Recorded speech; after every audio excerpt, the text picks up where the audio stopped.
Welcome back to Olympus Courage. Make sure you like and subscribe to the channel. Leave a like for the algorithm that does help the channel grow. So we're getting a lot of news about season 3 of The Terror. We have not gotten any news about a season 3, and we last saw this I love this series on AMC since 2019. That's crazy. That's feels like a lifetime ago when that was 2019 with The Terror Infamy, which I enjoyed. It was a Japanese horror story, and I was entertained by it, especially season 1 as well, seeing them out there battling that creature. I love both season 1 and season 2. Season 3 does have me a little worried because it's going to be based off a book called Devil in Silver. Have not read it.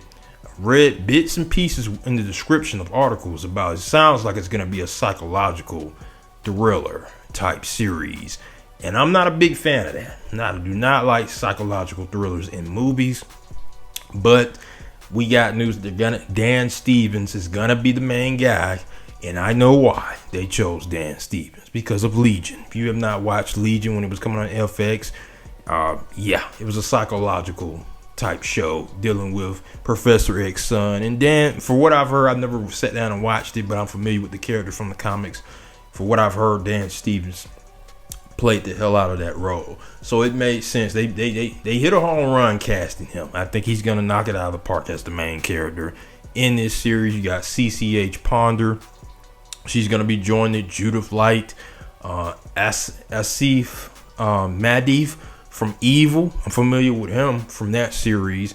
Will be joining the cast. So yeah, they're putting together a good solid team around this. I don't know if I'm gonna be entertained. Like I said, I do not like psychiatrical type stuff. It turns me off at times unless you can make it good, interesting. I can't really think of a movie off the top of my head that I enjoyed that was a psychological thriller, but I'll give it a chance since it's The Terror. Like it's nothing like season 1 and season 2, which I love both of those. Like I repeat that one more time. I love both of those 2 seasons. I was hoping that they would give us something similar to those 2 seasons, but that's not gonna happen. We're just gonna have to go with this. I want to know what you guys think. Are you excited about this story? If you read the book, it was a perfect casting for Dan Stevens. I can't disagree with that decision, getting him to play this character from this book, and he played Legion, so I expect them to knock it out of the park. It was the safe pick for them. But post comments, let me know what you guys think about this season 3. Are you excited about them casting Dan Stevens, doing this adaptation from this book, or do you want something similar to season 2 and season 1? Post comments. Make sure you like and subscribe to the channel.